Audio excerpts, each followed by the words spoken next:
ओम नमो भगवते वासुदेवाय। आप सभी का हमारे YouTube चैनल पर हार्दिक स्वागत है। कार्तिक मास महात्म्य। कार्तिक मास श्री हरि विष्णु भगवान को अत्यंत प्रिय है। आइए जानते हैं कार्तिक मास में किए गए दान, स्नान और नियम के बारे में। कार्तिक सब मासों में उत्तम है। इस महीने में 33 देवता मनुष्य के सन्निकट हो जाते हैं तथा इस माह में किए हुए व्रत, स्नान, भोजन, व्रत, तिल, धेनु, सुवर्ण, रजत, भूमि, वस्त्र आदि के दानों को विधि पूर्वक ग्रहण करते हैं। कार्तिक में जो भी तप किया जाता है, जो भी दान दिया जाता है, भगवान विष्णु ने उसे अक्षय फल देने वाला बताया है। विष्णु भक्त कार्तिक में गुरु की सेवा कर मोक्ष प्राप्त करते हैं। इस समय अन्नदान का महत्व अधिक है। यद्यपि कन्यादान श्रेष्ठ बताया जाता है, तथापि उससे श्रेष्ठ क्रमशः विद्यादान, गोदान तथा सर्वाधिक श्रेष्ठ अन्नदान है। हिंदू पंचांग के अनुसार कार्तिक का व्रत आश्विन शुक्ल पक्ष की दशमी से कार्तिक शुक्ल पक्ष की दशमी तक अथवा आश्विन की पूर्णिमा से कार्तिक की पूर्णिमा तक की जाती है। सूर्य की प्रीति के लिए जब तक सूर्य नारायण तुला राशि पर स्थित हैं, तब तक व्रत किया जाता है। भगवान शंकर की प्रसन्नता के लिए आश्विन की पूर्णिमा से कार्तिक की पूर्णिमा तक व्रत किया जाता है। भगवती दुर्गा की प्रसन्नता के लिए आश्विन शुक्ल पक्ष की प्रतिपदा से कार्तिक कृष्ण चतुर्दशी की महारात्रि तक व्रत किया जाता है। गणेश जी की प्रसन्नता के लिए आश्विन कृष्ण चतुर्थी से कार्तिक कृष्ण चतुर्थी तक व्रत किया जाता है। भगवान जनार्दन की प्रसन्नता के लिए आश्विन शुक्ल पक्ष की एकादशी से कार्तिक शुक्ल पक्ष की एकादशी तक नियम पूर्वक प्रातः स्नान का विधान है। सूर्य रूपी नारायण को पूजनोपचार समर्पित किया जाता है। पीपल भगवान विष्णु तथा बट भगवान शंकर का स्वरूप है, अतः इनकी यथोचित पूजा एवं सांगोपन करना चाहिए। सालग्राम शिला के चक्र में सदा भगवान विष्णु का निवास है, इसलिए सदा उसकी पूजा की जाती है। पलाश ब्रह्मा जी के अंश से उत्पन्न हुआ है, अतः स्कंद पुराण में कार्तिक में पलाश के पत्तल में भोजन कर विष्णु लोक को प्राप्त करने का भी उल्लेख है। जलाशय, कुएं, बावड़ी, पोखर, झरना व नदी में स्नान क्रमशः अधिक पुण्यवान होता जाता है। जहाँ 2 अथवा 3 नदियों का संगम हो तो पुण्य की कोई सीमा नहीं। सिंधु, कृष्णा, यमुना, सरस्वती, गोदावरी, बिपाशा, नर्मदा, माही, कावेरी, सरयू, क्षिप्रा, चर्मणवती, बितस्ता, वेदिका, सोनभद्र, बेत्रवती, अपराजिता, गंडकी, गोमती, पूर्णा, ब्रह्मपुत्र, मानसरोवर, बागमती इत्यादि पवित्र नदियां हैं, जिसमें स्नान अत्यंत पुण्यदायी माना गया है। स्नान हेतु कोल्हापुर उससे श्रेष्ठ क्रमशः विष्णु कांची, शिव कांची, बराह क्षेत्र, चक्रक क्षेत्र, अवंतीपुरी, बद्रिकाश्रम, अयोध्या, गंगा द्वार, कनखल एवं मथुरा, जहाँ भगवान राधा कृष्ण स्नान करते थे, इनसे श्रेष्ठ द्वारका, तत्पश्चात भागीरथी, प्रयाग एवं काशी है। कुछ रात्रि शेष रहे तभी स्नान किया जाए तो वह उत्तम तथा सूर्योदय काल का स्नान मध्यम श्रेणी का है। विलंब से किया गया स्नान कार्तिक स्नान में नहीं आता। स्नान के विविध प्रकार हैं। स्नान के 4 प्रकार बतलाए गए हैं: वायव्य, वारुण, ब्राह्म तथा दिव्य। गोधूलि में किया हुआ स्नान वाव्य कहलाता है। समुद्र आदि के जल में जो स्नान किया जाता है उसे वारुण कहते हैं। वेद मंत्रों के उच्चार पूर्वक किया गया स्नान ब्राह्म तथा मेघों अथवा सूर्यों की किरणों द्वारा जो जल शरीर पर गिरता है उसे दिव्य स्नान कहा जाता है। इन सब में वारुण स्नान सबसे उत्तम है। अब जानते हैं कार्तिक मास में दीपदान एवं आकाश दीप की महिमा। कार्तिक मास में स्नान व दान आदि कर दीपदान करने का विधान है। पुराण के अनुसार ये समस्त उपद्रवों का नाश कर भगवान विष्णु की प्रसन्नता बढ़ाता है। दीपदान के साथ आकाश दीप के दान का भी उल्लेख किया गया है। स्कंद पुराण के अनुसार आकाश दीपदान करने वाला सुख संपत्ति एवं मोक्ष प्राप्त करता है। अतः कार्तिक में स्नान दान कर भगवान विष्णु के मंदिर के कंगूरे पर 1 मास तक दीपदान अवश्य करना चाहिए।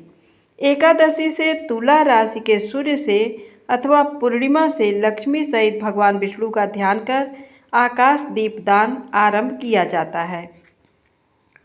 इस पुराण के अनुसार आकाश में दीपदान करते हैं उनके पूर्वज उत्तम गति को प्राप्त होते हैं। जो देवालय में, नदी के किनारे, सड़क पर तथा नींद लेने के स्थान पर दीप प्रज्वलित करता है वह लक्ष्मी को प्रसन्न करता है।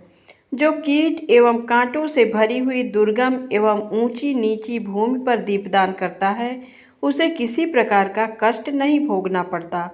अनुमानतः इस प्रकार दीप एवं आकाश दीपदान चारों ओर प्रकाश फैलाकर दूसरों के जीवन को प्रकाशमान करना चाहिए। इससे हमारे जीवन में भी प्रसन्नता एवं संतुष्टि का प्रादुर्भाव होता जाता है। कार्तिक मास में तुलसी वृक्ष के आरोपण एवं पूजन की महिमा। स्कंद पुराण के अनुसार तुलसी पाप का नाश एवं पुण्य की वृद्धि करने वाली हैं। अतः घर घर में तुलसी का पौधा लगाना चाहिए। जिस घर में तुलसी का बगीचा विद्यमान है वह तीर्थ स्थल बन जाता है। कहा जाता है कि देवताओं एवं असुरों द्वारा समुद्र मंथन करने पर लक्ष्मी एवं अन्य के साथ अमृत भी प्राप्त हुआ था। अमृत कलश हाथ में लिए विष्णु के नेत्रों से हर्ष के अश्रु निकल पड़े तथा अमृत पर गिरे। तत्काल उससे तुलसी उत्पन्न हुई थी। ब्रह्मा आदि देवताओं ने लक्ष्मी एवं तुलसी को श्री हरि को समर्पित किया। तब से दोनों भगवान विष्णु को अत्यंत प्रियकर हैं। अतः इस समय लक्ष्मी एवं तुलसी दोनों को पूजने का विधान है। स्कंद पुराण के अनुसार हिंदी पंचांग के कार्तिकी कृष्ण पक्ष की त्रयोदशी के प्रदोष काल में घर के द्वार पर दीप जलाना शुभकारी होता है।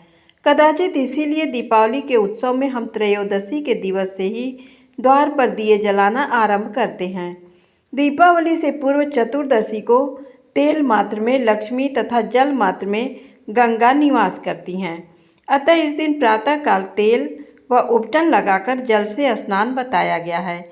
इसे अभ्यंग स्नान कहते हैं। इस दिन से लेकर 3 दिनों तक दीपोत्सव करना चाहिए। पुराण के अनुसार वामन रूप में विष्णु ने राजा बलि द्वारा दी गई भूमि को 3 दिनों में 3 पगों द्वारा नाप लिया था। भूमि दान में देने के उपरांत बलि ने विष्णु जी से वर मांगा कि आज से 3 दिवसों तक पृथ्वी पर उसका राज रहे। इन 3 दिनों तक जो पृथ्वी पर दीप दान करे उसके गृह में लक्ष्मी निवास करें। भगवान ने बलि की इच्छा पूर्ण की, इसलिए इन 3 दिनों तक महोत्सव करना चाहिए। तदनंतर अमावस्या को लक्ष्मी देवी का पूजन कर दीपदान किया जाता है। अपनी शक्ति के अनुसार देव मंदिर में दीपों का वृक्ष बनाना चाहिए।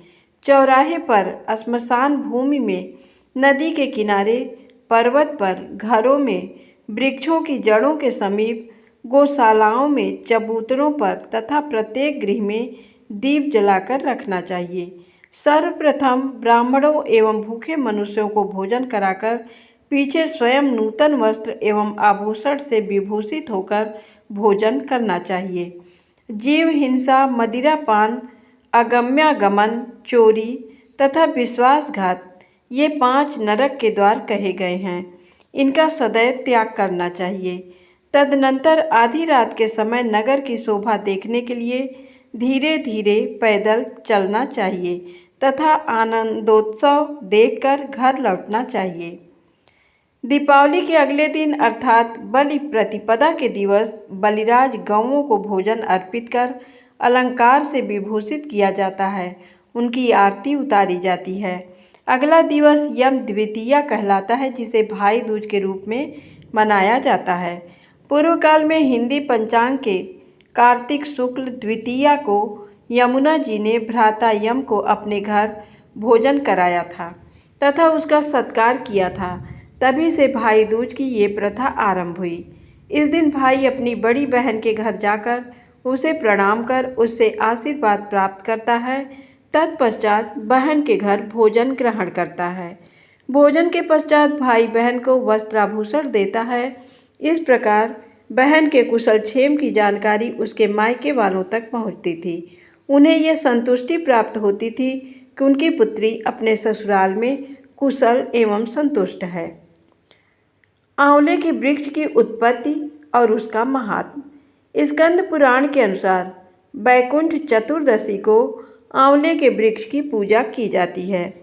ऐसा कहा जाता है कि संपूर्ण विश्व जब जलमग्न हो गया था, सर्व चराचर प्राणी नष्ट हो गए थे, तब देवाधिदेव ब्रह्मा अविनाशी परब्रह्म का जप करने लगे।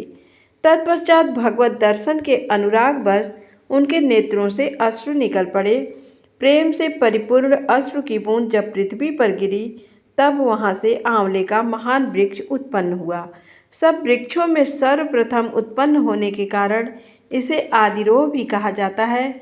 इसके पश्चात ही ब्रह्मा ने समस्त प्रजा एवं देवताओं की सृष्टि की। इसीलिए समस्त कामनाओं की सिद्धि हेतु आंवले के वृक्ष का पूजन एवं इसके फल के सेवन का विधान है। धन्यवाद।